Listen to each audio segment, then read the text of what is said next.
backwards.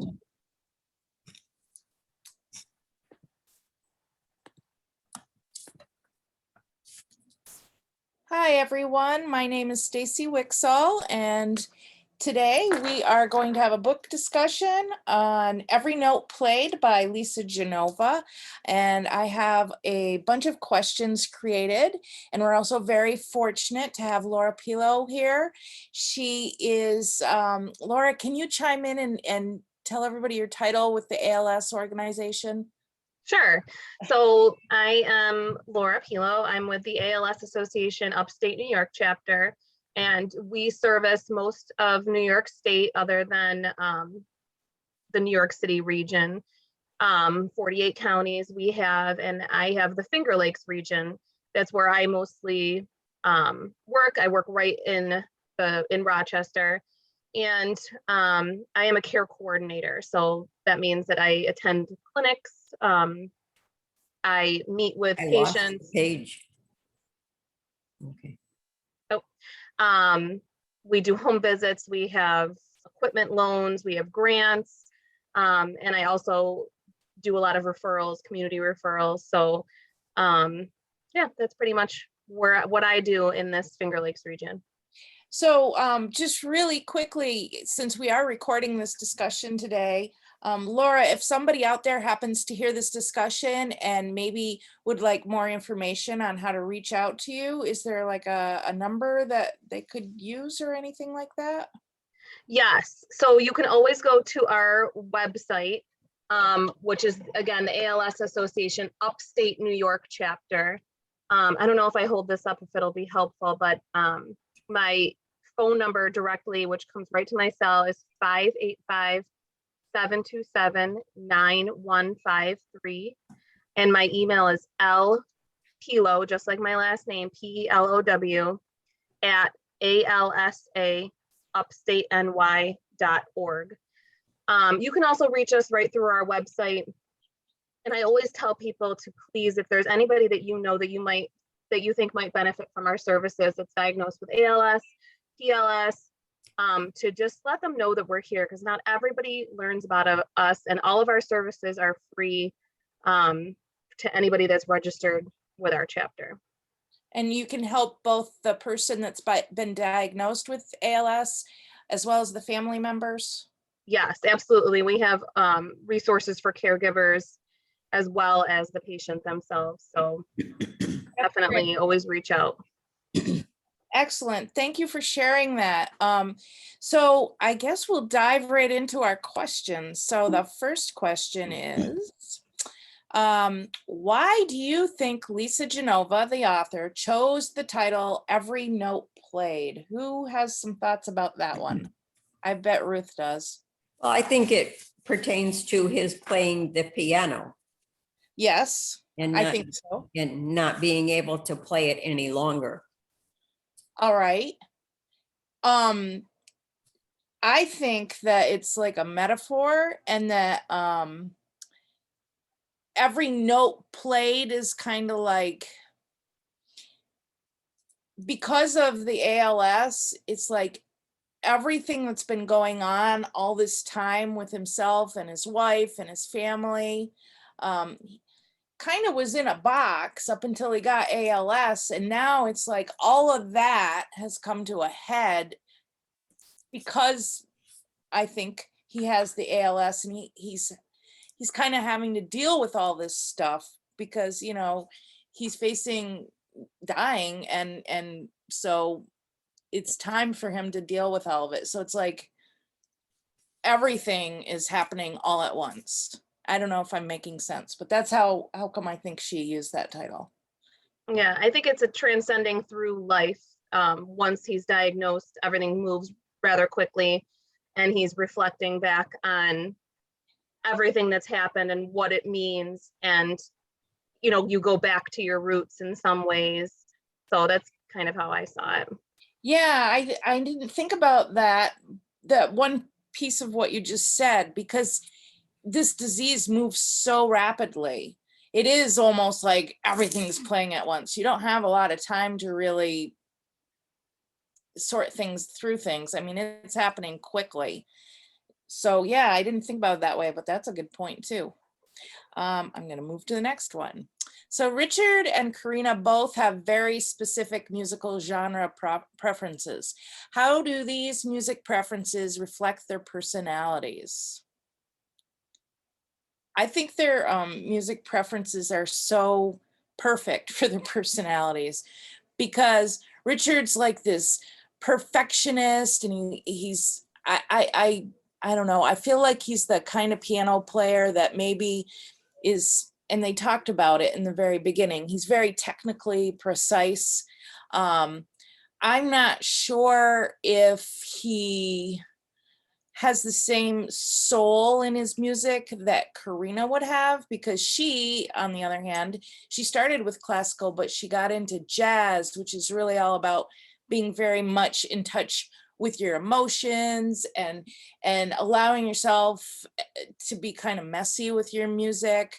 It's not like classical is very precise and picky, and you know, you don't want to have any mistakes. It's very technical, whereas jazz is very ad lib. So I kind of feel like they're both like that as people too. Not that either one is a good or a bad way to be, but I feel like the music kind of does represent both of them. Anybody else? Ruth, you still there? Yep, I'm here. Oh, Yep. I can't see when I'm in this mode, so I can't see all the people. Yep, I'm here. One of the questions I had was, they said that ALS moves very quickly. Uh-huh. And I know someone that has ALS, and it is not moving quickly for them. They have been going to Boston for some kind of treatment, as far as I'm under the impression. And I know he's been sick for a good 5-6 years. Hmm. You know, so I think it's like any other disease. Everyone is different with it, and it moves at a different rate on different people. I was just wondering if you had any information on that. Yeah, Laura, would you have any knowledge about that? That's out of my domain. Sure. I would say that I mean, when you're diagnosed, the neurologist will typically tell you it's between 2 and 5 years after diagnosis. And that being said, you're typically not diagnosed until you're within the disease. It's not a disease that you can test for, so it takes a lot of elimination to come to an ALS diagnosis many times.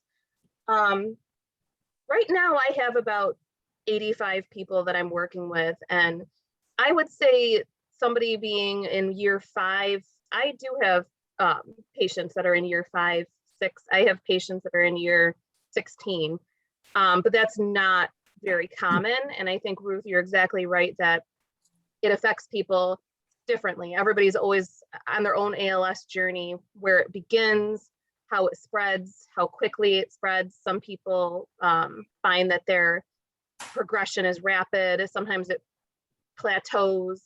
So I think that your friend is, and maybe your friend is in a trial or taking a medication that's helping. There's so much that we need to learn, and that we need to research that so that we can get some medications out there that really are helpful. But Ruth, you're exactly right. It's a very personal process. And Thank you. just from a little bit I know, and thinking about Stephen Hawking, like there are different elective procedures people can choose to have, like whether it be medications or different medical procedures. I think it was some sort of procedure, Stephen Hawking, probably more than one, that kept him going for such a long time with so that would be another factor, I would think. Yeah, so Is that most true? people don't, that I am aware of, do not elect to have any type of invasive ventilation, simply because it's very, care intensive. I actually just read something recently, and I don't know if this is true, but that Stephen Hawking may have had PLS, which is a little bit different and can turn into ALS, but it's much slower progressing. I don't know if that was true or if that was maybe somebody was surmising that, because obviously his lifespan goes well beyond the typical, ALS diagnosis. What is PLS? Yeah, what is PLS? It's primary lateral sclerosis. It's similar, but it affects either your upper motor neurons or your lower motor neurons, and not both. Oh, But it can progress into ALS. So we do service people with PLS too, but that's even more rare than ALS. oh, wow. So those folks, do have a longer lifespan with that diagnosis. So is it possible you would have PLS, say, going on for 5 years, and then it could end up that you have a diagnosis with ALS after 5 years? Yes. Okay, I understand. But not necessarily, you could just stay in the PLS? I believe so. Oh, I believe so. I think it just depends on how it progresses. And like we were saying before, if you plateau and kind of stay in a certain spot, there's a lot of unknowns with ALS, which is why we need a lot more research done. Yes, definitely. Does it affect, like, how rare is ALS in the population? It's pretty rare. So we talk about this sometimes because it's even in our different general, like throughout New York State, we have what we believe is the prevalence, but we don't really know the prevalence. Right. But I mean, it's still considered a very rare disease.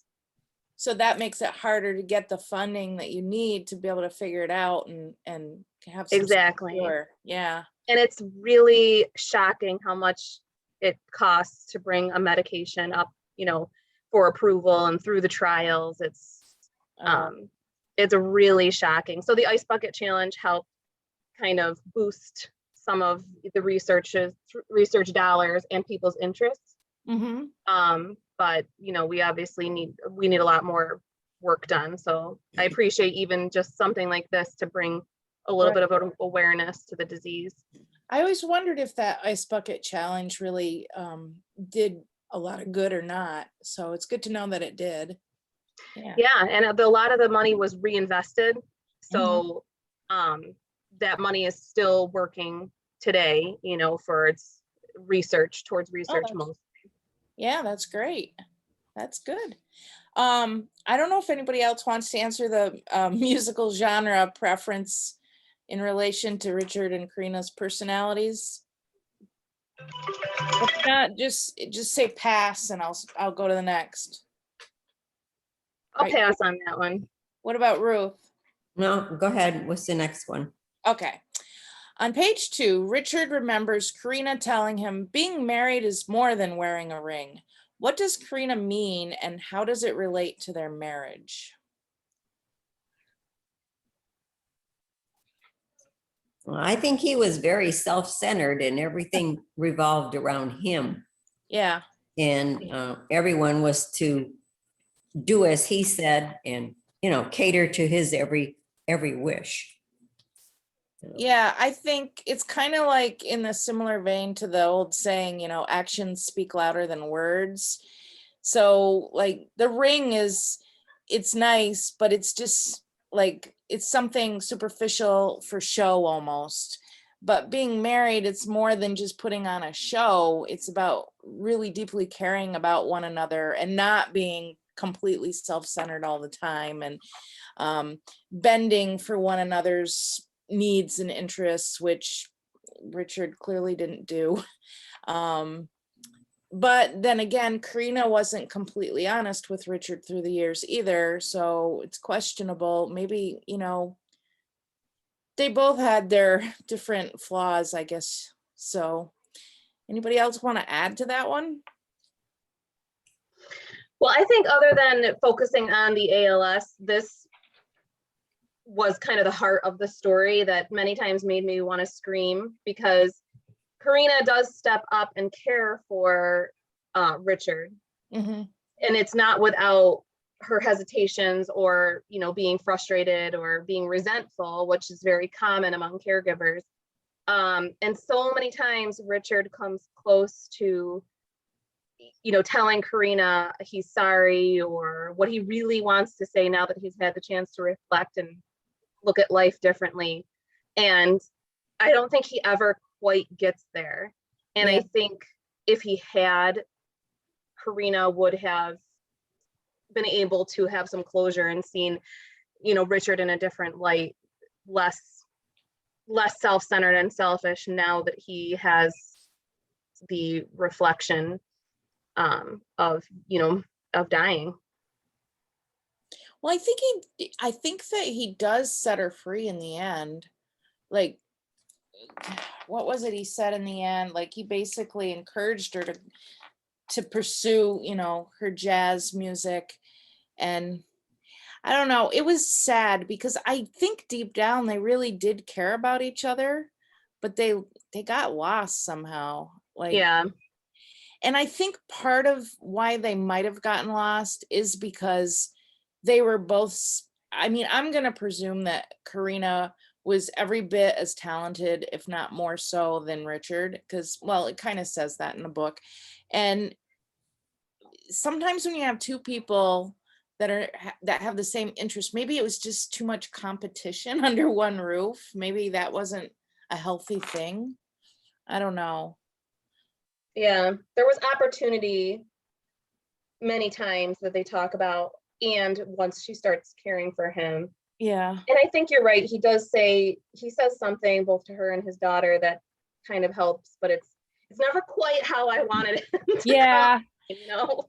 I know it's not, but there's one thing I think with this author, I've read a lot of her different books, and I feel like the way she writes things, it's not always perfect. You know what I mean? Like, you might want it this one way, but it's just a little bit, I don't know, for lack of a better word, off, just to make it more like reality. You know what I mean? Yeah. Because in real life, things don't usually go just how you would imagine them. You know what I mean? There's always some little weirdness. Yep. So I don't know. All right, we'll move along. Upon learning of Richard's diagnosis, Karina pays him a visit. She had such good intentions and wonders how it went so wrong. What are Karina's motivations for visiting Richard, and are her intentions good? Why or why not? I'm going to take this. I think that she initially, I don't know that her intentions were good. I think she was being nosy. I don't think she had any clue at the first time she visited that he was as bad off as, or on a road to being as bad off as what he was on. I think there might have been a little part of her that might have wanted to see him be a little bit sick, but not like as sick as he is, but maybe not, you know, doing great. I think she had resentment at that point. That doesn't mean that I don't think she down deep loves him. I just think there was some resentment, and maybe her intentions weren't perfect. I wonder how many people would step up and do the same thing that she did. Oh, like, keep going. Keep going and be his primary caregiver. Yeah, that's a good point. Well, that's what you have to think, that she really does love him. I mean, I don't think you would do it if you didn't. I mean, it wasn't easy what she did, for sure. So It's hard to do something like that when he was so angry and just so unresponsive. mhm. You know, I mean, he never gave her any real encouragement or showed that he was remorseful or anything. He was still more into himself than anyone else, I thought. Hmm. See, I saw it as far as Karina stepping up to take care of Richard. I compared it in my mind to when she had her daughter. It wasn't exactly something she planned on doing or necessarily wanted to do, but Karina's sense of just her sense of responsibility seems to overtake what she actually would prefer to do. And almost uses it as a way to not have to deal with, not going into the piano and into jazz. And I see her as somebody that's, her sense of responsibility is always going to come before what she feels she would like to do. Yeah, it's almost like all that classical training, all that technical stuff made her like, well, this is the right thing to do. Instead of, I think down deep, she would have rather been like jazz music. Like, I think she would have maybe rather not had to raise a child or live in Boston rather than Louisiana, or, take care of Richard, have a Mhm. marriage where her husband's cheating on her, all these things. Like, but she's been trained like in this music that's very rigid and technical. And I think that might have had some factor, and I maybe don't think, I don't think she had the confidence to know how well she did play. She knew that Richard could play well, and she felt she could play well, but she did not have the confidence to go out and pursue that. well, I think it's hard too, because they talk about it a little in the book, with playing jazz music, it's a lot harder to make a decent living at it. I mean, it's just not as highly valued, unfortunately. And I think that was another piece of everything. Like, I don't know. Wasn't there a part in the book? I read the book quite a while ago now, but didn't they talk a little bit about her family? I feel like there's a connection to that too. And now I can't remember what I'm trying to remember, if you know what I mean. Because she came from Poland.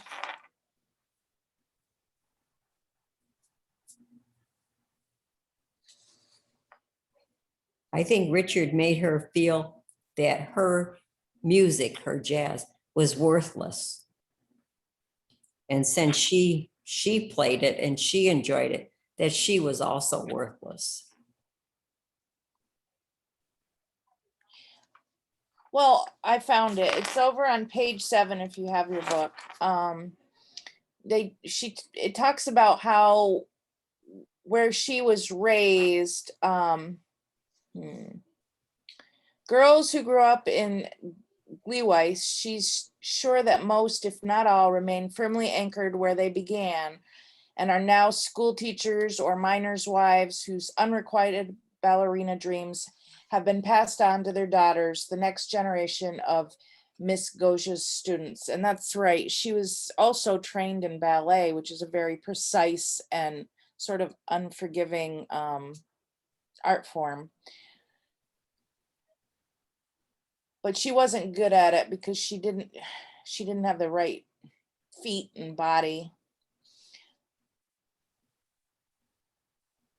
And her life there was never really a choice. Like, I think that her upbringing was another piece of why she had such a great sense of responsibility and maybe shut out some of her true feelings on stuff. So I'm going to move to the next one. Richard comes to think of Bill as equal parts brother, doctor, parent, and friend on page 96. How does Bill help Richard preserve his sense of dignity and humanity? What effect does Bill have on Karina?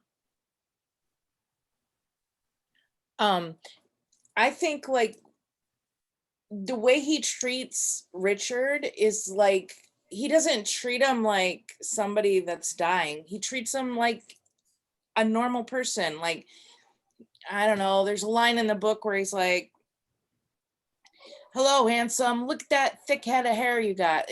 I'm paraphrasing, but it was something like that. And like, there was just a very casual, typical kind of banter between the two of them. So I think that gives a person dignity because,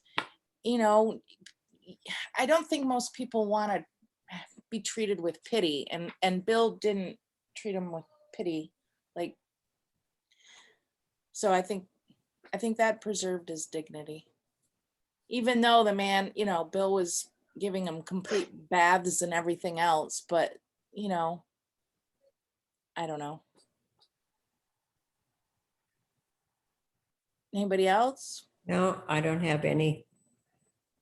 Well, I loved Bill. Everybody loves Bill. Yes, because he's the caregiver that I think most anybody would want.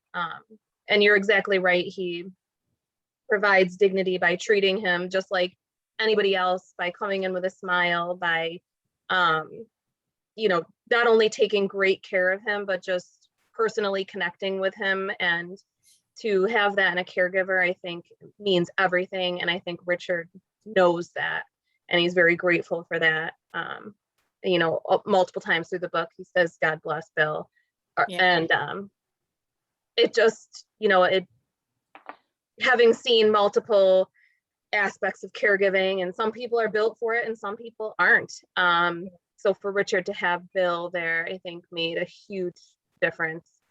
And Bill, even, once Richard moves in with Karina, I think he helps her understand the disease and gives her, lets her care for herself as well.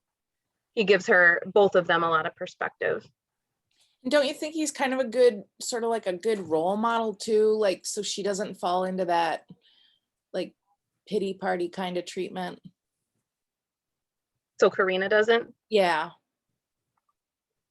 Or Yeah, I think that they recognize they have different roles. So Karina's there all the time, pretty much. Yeah. Bill is in and out. So he has a job to do. He comes with a smile and does it, Yeah. and then he's able to leave. Whereas Karina, I think, feels a little more trapped because she really can't ever even go for a walk without feeling a little bit of guilt. But I think that he allows her those feelings, and then also. That's okay. Sorry, I have dogs barking. I apologize. That's okay. But yeah, I think Bill would be the caregiver everybody would want. Okay. I agree. He's the guy I would want. While Richard's ALS is progressing, he reflects on how in a million ways living with ALS is a practice in the art of Zen. What do you think this means, and do you agree? What do you think, Ruth? I don't understand that part. So Zen, it's like a Buddhist practice, like when people meditate Mm-hmm. and they try to not let the thoughts in their mind control them. Like, just, I don't know how to explain it. I'm not doing a good job. I think he's right, because he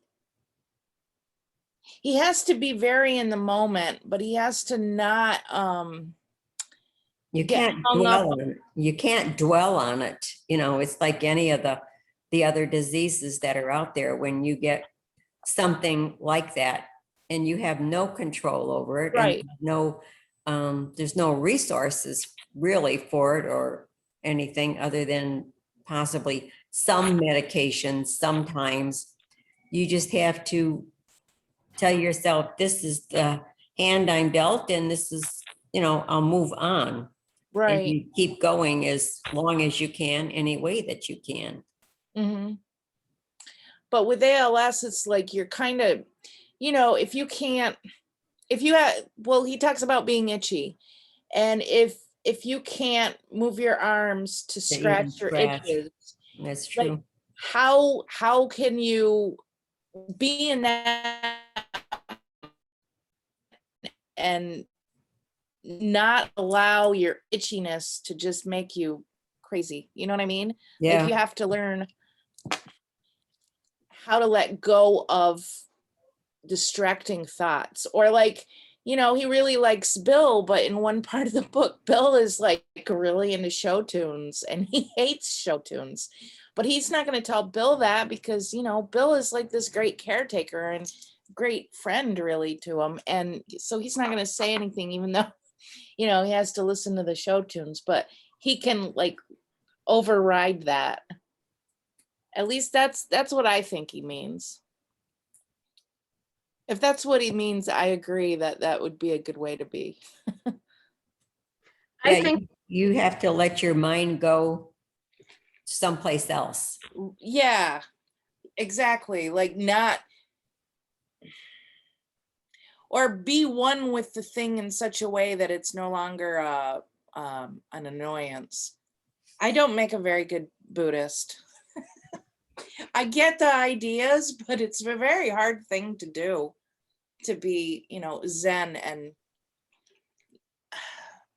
not get obsessed with, you know, all the, what is the word I'm looking for? Like everything that, I don't know. I think it's like people, some people that are held in captivity Mm-hmm. and they have to send their mind someplace else and Mhm. become a different person mentally Yeah. because they can't deal with the present. And with ALS, I understand that. It would be very difficult there where you got an itch and you can't scratch it. And, you know, other people have problems where they see people walking and they're wishing that they could walk also. Mm-hmm. You know, it's just different. Yeah. I think you both touched on kind of how I was feeling about it. Something I hear all the time from folks that are diagnosed with ALS and frankly their caregivers is the loss of control. ALS is a difficult diagnosis. There's only 2 approved medications that moderately help. You continue to decline, it's progressive, and so you continue to lose, you know, with Richard, obviously his piano playing, but then down to what Ruth was saying, having an itch you can't scratch, or not being able to go for that walk, or not being able to go to the kitchen and just get yourself something to eat or water, not being able to see people that you want to see, not having them over. I mean, you have to constantly learn to hold back those feelings, I think, of anything that you were used to doing. And I think that people react to it differently, but ultimately there's nothing you can do but accept it. And that I think would be very difficult. So I think he's talking about his constant change and constant acceptance as being in like a state of Zen, like you're kind of just going with it because you have to. Right. Yeah, I just looked up on page 98 where this comes from.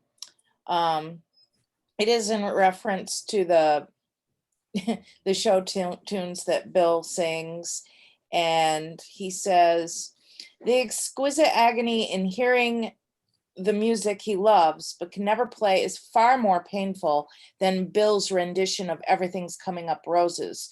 So Richard tolerates Bill's singing. In a million ways, living with ALS is a practice in the art of Zen. So just learning how to tolerate things. And I almost like too, trying to, I wonder if you try to find a silver lining wherever you can. You know what I mean? I think I some mean, people do. it would be worse if Bill was playing classical music on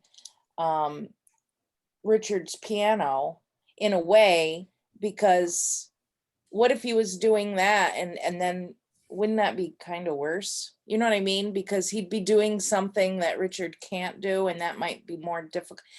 I feel like that's kind of like I don't know, one of the things he implies here.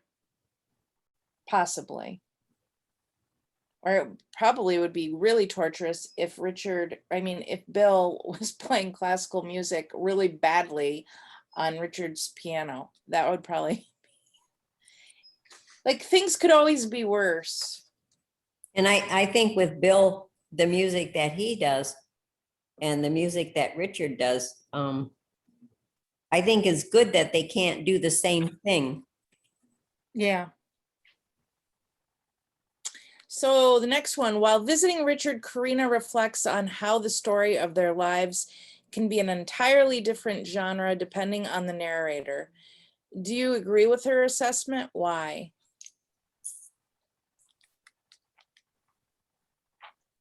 I don't remember that part. Let me see if I can find it.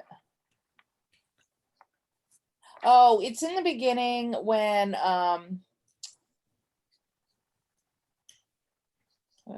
4 years ago, November, I was just home from Japan, wrecked from the flights. You made golabki, and we drank a bottle of Chateau Margaux. She stares at him, surprised and intrigued. She has no memory of this evening, so readily and fondly retrieved by Richard, and she wonders if it simply wasn't significant enough for her to hold on to, or if the memory faded, crowded out by too many other experiences that didn't jibe. Funny how the story of their lives can be an entirely different genre depending on the narrator. I do agree with her, and I think it's just because, well, he was so self-centered, so how he perceives things is like one way, and then she wasn't really connected to him when you think about it. I mean, I think she cared about him and I think she wanted to have a romantic, loving relationship, but it wasn't working out. So she probably would have perceived things in a more jaded way because she wasn't happy. Like, things weren't going the way she probably would have liked. So yeah, I think their stories definitely would seem entirely different depending on the narrator. It's like anything else. I mean, you hear somebody say, remember the time 10 years ago when we did this, this, and this? Yeah. And you go, I don't remember any of that. Yeah. You know, Yep. or that's My not daughter the way always that- does that. yeah, like that's not the way it really was that I thought, Yeah. Perspective is everything, I think. Laura, do you have anything else you wanted to add to that, or? No, I don't think so. Okay. Number 8, describe Richard's relationship with his brothers. What did you think of Tommy and Mikey? Were you surprised by Tommy's apology? Explain why or why not. Yeah, I was surprised by all this. I didn't see this coming.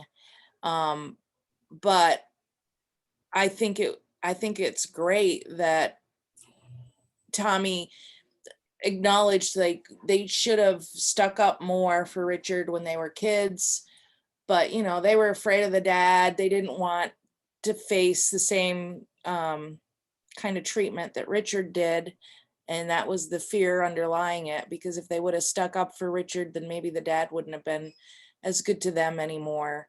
I think when it's Mikey it's a daughter, right? Well, a child anyway, that also plays piano well. Like, I thought that was really interesting.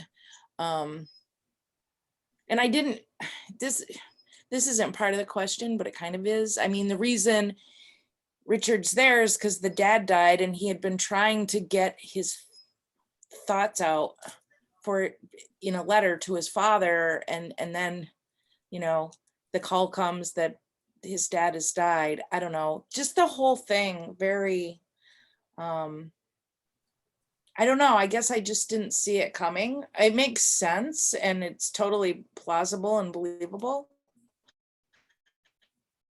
but it did catch me a little off guard as I was reading. But it was very lifelike, because, I feel like in life, that's kind of how things lots of times happen. You don't see something coming, and boom, there it is.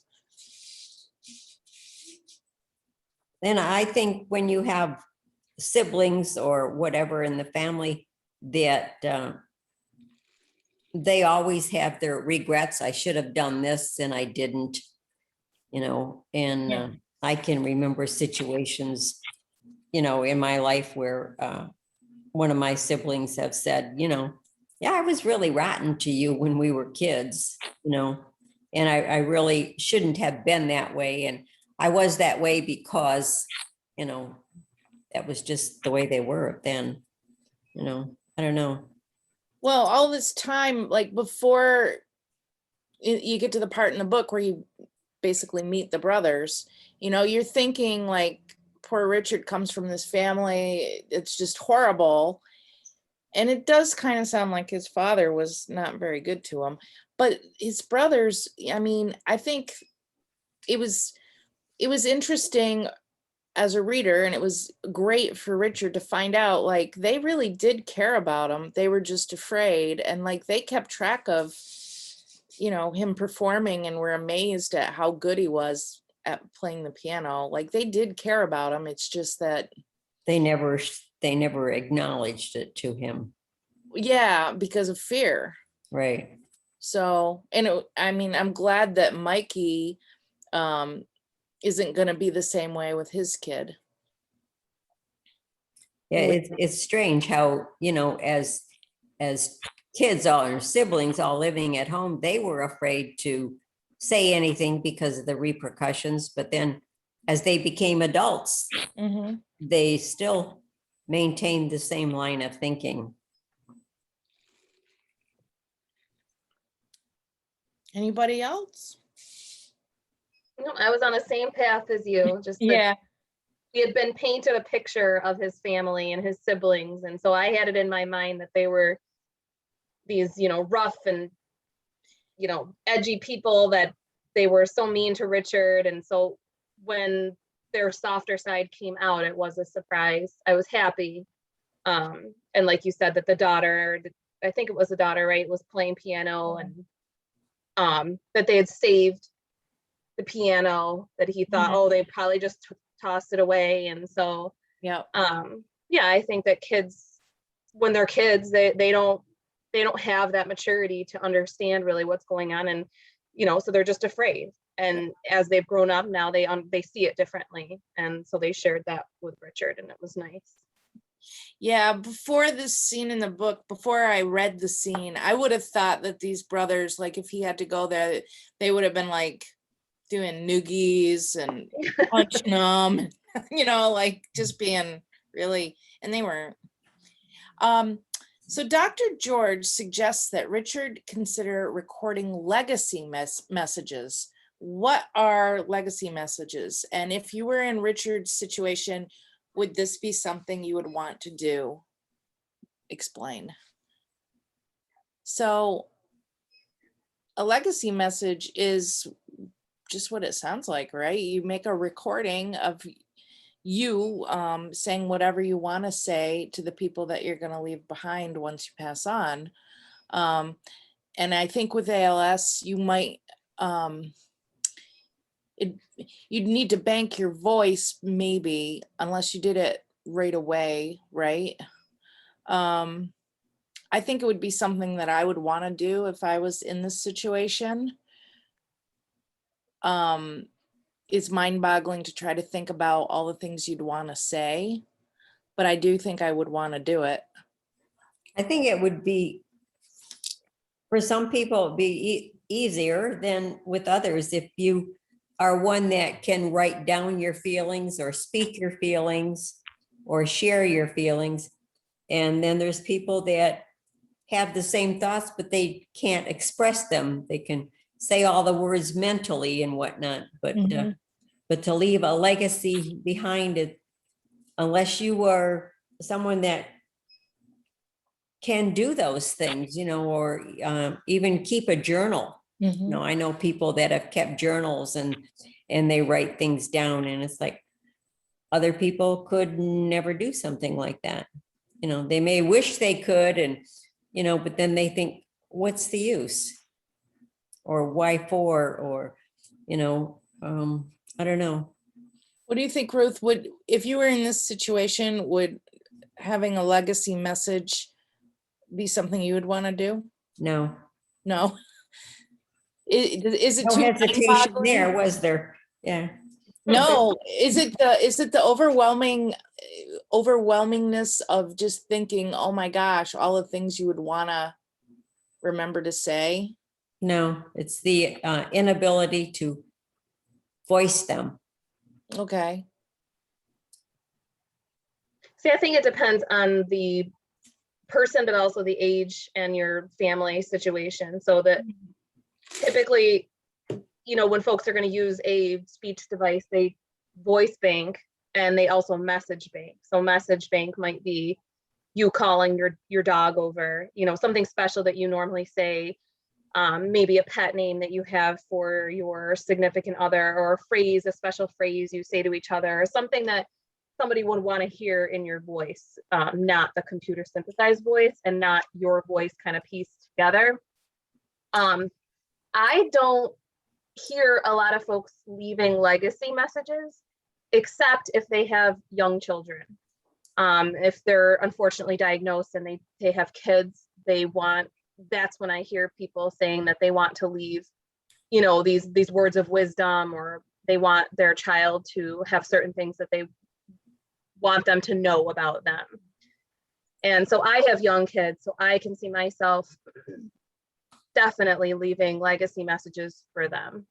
Yeah, I think you hit the nail on the head. If you have children, or even if you were older and you were really close to like grandchildren, like either way, I think, I don't know, it's hard. My children are not children anymore. They're in their early 20s.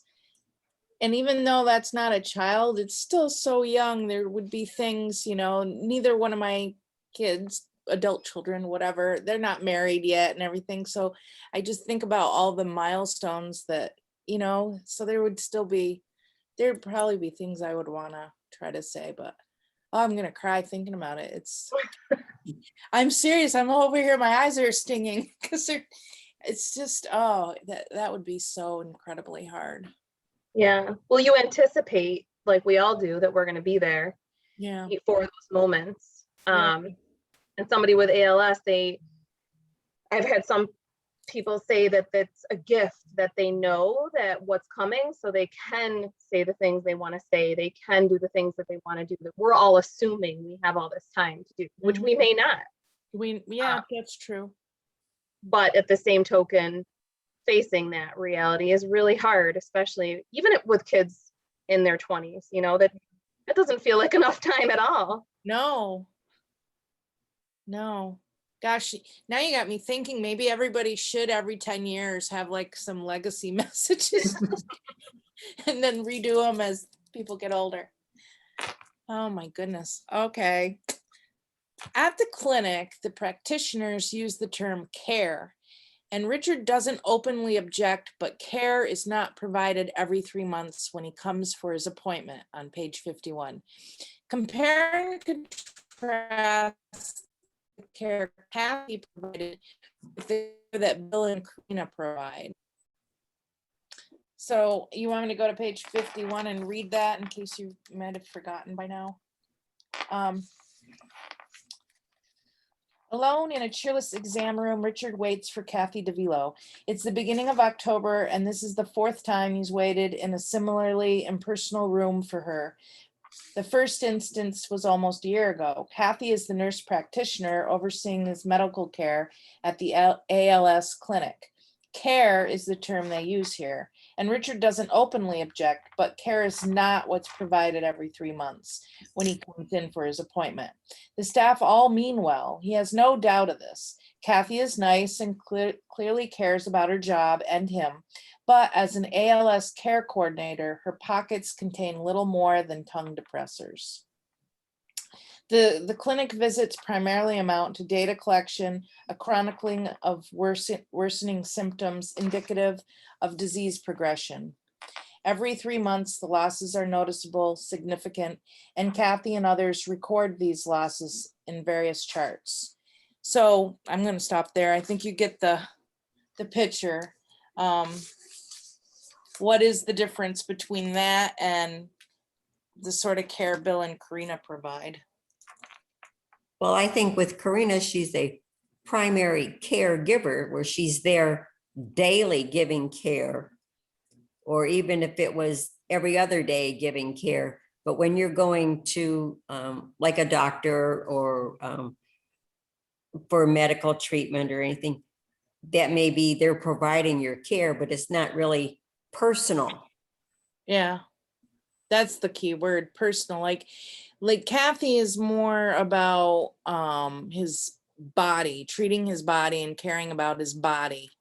Whereas Bill and Karina, I mean, they care about his body too, and that his needs are met, but they care about it more deeply. They care about, you know, how is he actually feeling as a human being and the emotional aspects of it.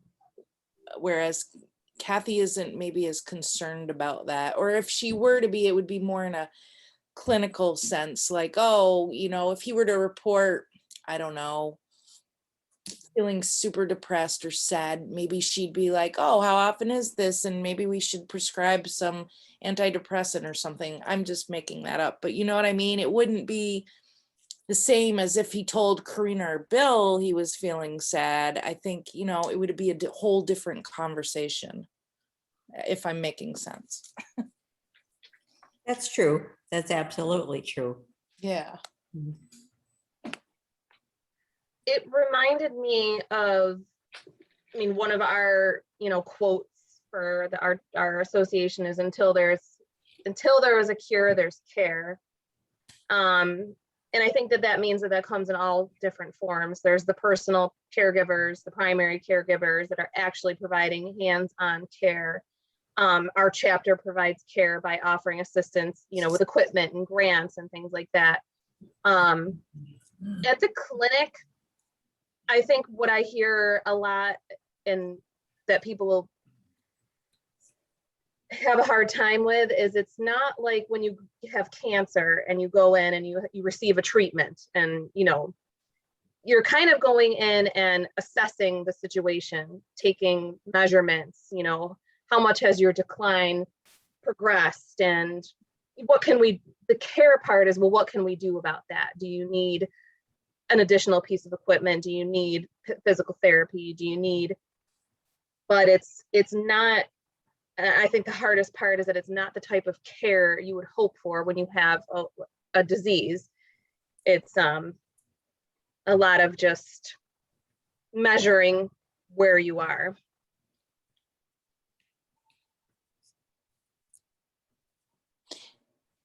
That's true. When you have some type of a disease, I had a sister with kidney failure, and she had to go every other day for like dialysis type thing.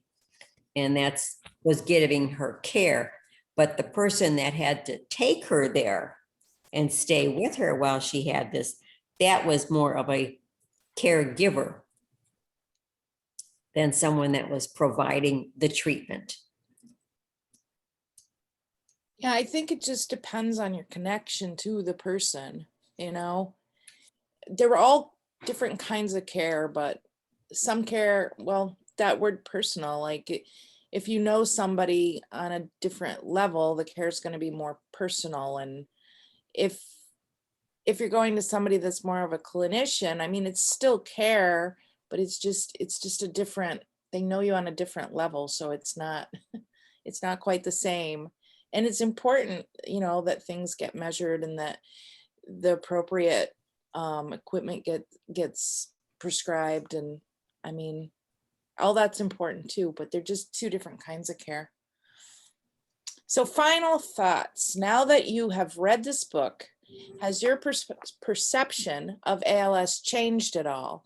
Explain. And do you have any other questions or comments about the book you would like to share that we didn't touch on? Well, I think with ALS, it's something that you don't hear about a lot. And when someone says Joe Blow has ALS in it, you really don't understand what they have or what the progress will be than if someone says they had cancer or kidney dialysis or something. That's more common, Right. but when you don't know what is involved in it, and every person is different with it. It's just, I don't know, people are different about stuff like that. Yeah, for me, I really did not know a lot about ALS. I mean, I knew it was um, a very progressive, quickly progressing disease, and that, that you died in the end. But I didn't per se know a lot of the symptoms. And I knew it was quick, but I didn't know it was as quick as apparently it often can be for people. I didn't understand like about the voice banking, and I don't know. I also um like I never thought about what it would be like to basically be so trapped in your body like Richard ends up being, or like in the end basically, he had to choose, does he want to be on a machine that breathes for him, or does he want to naturally, Just let it go. let it go? I don't know. Like I knew bits and pieces, but now after reading the book, it's almost like that last question about care. Like I'm on a different level, like I feel like I have a much better, deeper understanding of what it means to have ALS. Not that I understand in the same way that somebody, who's facing it or somebody who has a family member would be at, but certainly a lot better than where I was at before reading the book. And I think with Richard's choice to be on a machine or just to let it go, that's everyone's personal choice, Yep. and then you have to come down with life and then quality of life, Mm-hmm. and how you feel about it. And some people want to hang on for every second they can for as long as they can, no matter how they can. And other people are just saying, this is not worth, not that it's not worth it, but it's not the right way. Well, and that was like his final decision was so huge in a way because he had been very self-centered his whole life with Karina. But part of the reason he chose the way he did is because he wanted to free Karina. Because if he would have chosen the machine, that would have meant, they probably would have kept him at the house with this machine and around the clock, people coming in and out, and who Right. knows how She would have long. had to go on and on for Right. however length of time it could be. Right. And I mean, it was pretty obvious that, if they took him off the machine and he stayed breathing, he, it probably wouldn't go on for years and years. It would probably be days, weeks. It would, it wasn't going to be a super long time. It's hard, even with whether it's ALS or anything else, do you want to be kept alive by a machine and going on, or do you want to just, let it go and let God decide what to do? Mm-hmm. Yeah. Laura, what do you think? I'm sure you already know a lot about ALS, but did this book change anything for you, or? I don't think it changed anything. I really enjoyed it, and I think I had already talked about this a little in our emails, but I was just really impressed with the author, Lisa Genova, how she could so accurately display these different dynamics and how the person with ALS must feel, and how the caregiver must feel, and how the professional caregiver must feel, and how the clinic staff operates, and how, you know, the PALS feels about that. And it really felt like such an accurate representation according to just, you know, my experiences of, and I am obviously on the outside circle of the ALS experience, but it just felt very real and accurate. And I was really impressed with how she was able to touch on all of that. I think it was someone that had to have gone through it, you know, with a significant other. Nope, she didn't. Actually, Lisa Genova, I'm just going to give you a little background. She is a neuroscientist, and she, if you're familiar with her books, you might have heard of Just Alice. It's a book about a woman with Alzheimer's. Not Just Alice, Still Alice. Sorry. Anyway, they made that book into a movie, and the director of the movie had ALS and managed to get the whole movie directed, and it was very well received. And I can't think of her name right now, red-haired actress that played Alice. I can't think of her name. Anyway, she won an award for it, and I believe the director lived to see that and then shortly after died. But she was very, that whole experience really touched her. So she decided she was going to write this book, and she told him while he was alive, she started writing the book. And she came into contact with other people who have ALS, and many of them died before the book was published.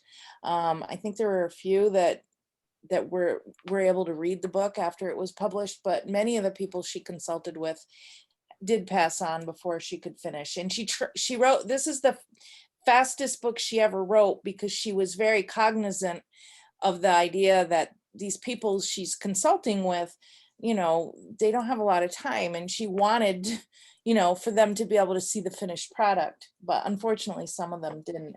But because she's a neuroscientist and a doctor, she also could consult with very prestigious medical doctors, and that was also really helpful for her to be able to create this book. So yeah, she did her research, she did a great job, and I think she's a very good writer. I do think that when you read her books, you just, I don't know, you're right in it. But that's my opinion. But I do, I enjoy her books a lot. And we have more of them. So if you liked this one, we can show you the other ones that we have too. Yeah, I'll definitely be checking her out. Yeah, Still Alice is very good. Okay. Love Anthony. That was very, I've read all of them. I love them all equally, but for different reasons. I mean, she's just, and you come out, whatever one you read, you're gonna come out of it, and her whole thought is to be able to create a story that's enjoyable to read, but at the same time, you're learning at a deeper level about something that, you know, some sort of neurological disorder that affects people, so that you have this better understanding of it. And I think it's brilliant. And I hope she keeps writing lots of books. Actually, her next one that she's working on, I read, was supposed to be about bipolar disorder. So look for that. I don't know when it's coming, but it's being created as we speak. Mhm. Exciting. Well, thank you for having this discussion, Yes. and for having, you know, I Yeah. was Thank pleased all of I you. could too. join on it. Finally, I figured out how to get in. Oh, that's okay. You're not the only one. It can be tricky. I had to figure out how to get my screen shared properly. So there are little tricks. Laura, before you go, is there anything else you wanted to add to anything at all? I just, while we're still all here. I don't think so. I mean, I think we covered everything, and I just Okay. want to encourage everyone, once again, if you're listening to this, if there's anybody that you think would be helped by our chapter, to not hesitate to reach out.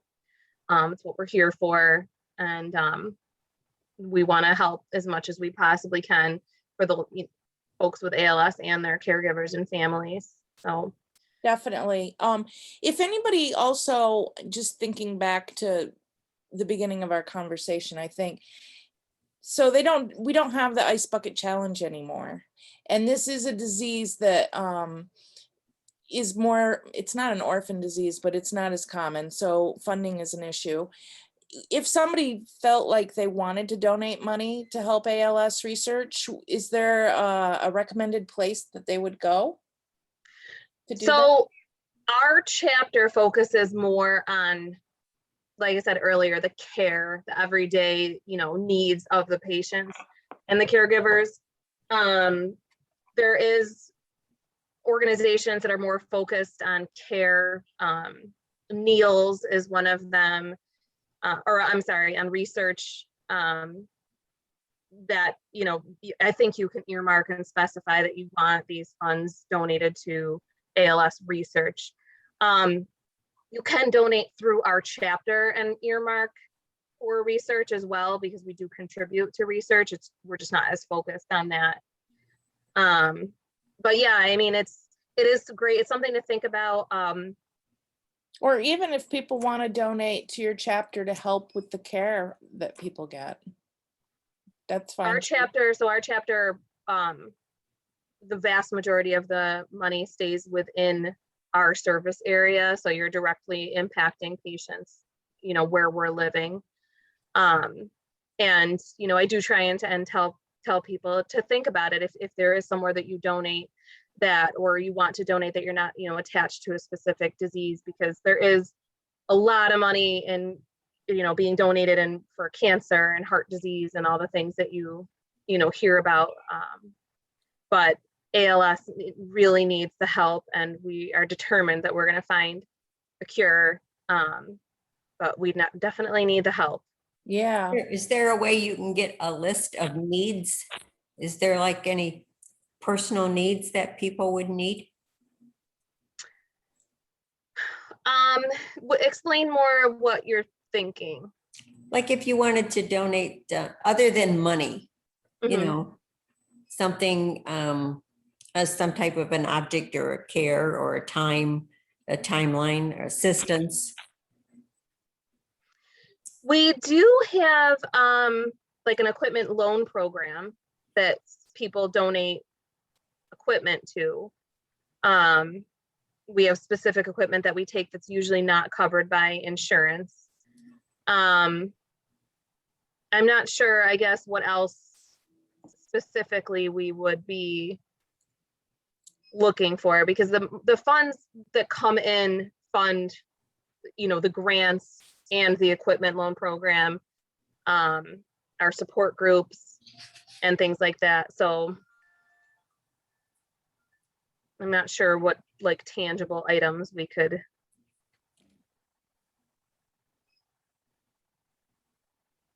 Unless I'm missing kind of what you're thinking. No, that's interesting. I Okay. know with it, it's all, everything is different. Were you thinking of the quilts you make, Ruth? Well, something along that line, I'm always looking for other places and to give them, something. So you do quilt making? Yes. And I donate them to an organization called CareNet. Okay. I think I have a quilt here still that and I'm not exactly sure where it's from, but we did years ago, not during COVID, but we had quilts donated to us. And what we did with them is give them to patients and caregivers that we thought would appreciate them. Like a prayer shawl? Like a what? A prayer shawl? They were different ones. They were actually, here, I'll grab this one right here. This was one of them. Oh, that's pretty large.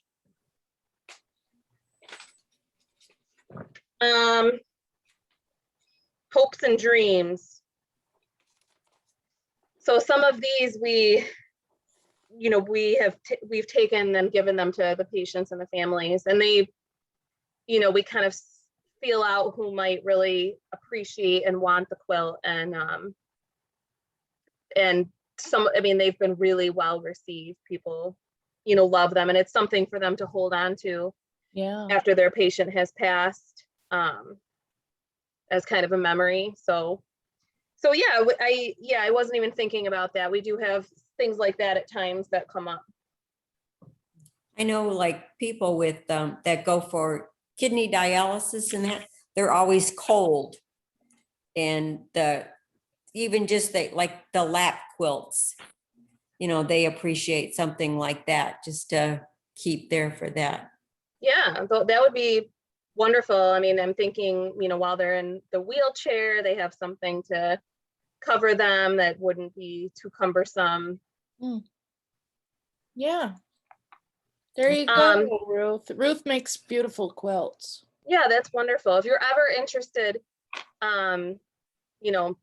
please feel free to share my email address. Anybody's welcome to contact me, call me. Yep. With any ideas or thoughts or questions. And for anybody that's gotten this far, remember, this is a recording. So at the very beginning, all that contact information is within the first 5 minutes, I'm thinking, of the recording. So. Yep. And if you want to just quickly check out our website, it's alsaupstateny.org. It's alsaupstateny.org. Everything's on there. Well, thank you so much. And I think this has been a great discussion, and we've learned a lot about ALS and the ALS chapter that serves us. And thanks. I hope everybody has a great rest of their day. Thank you. You too. Bye. Bye. Bye.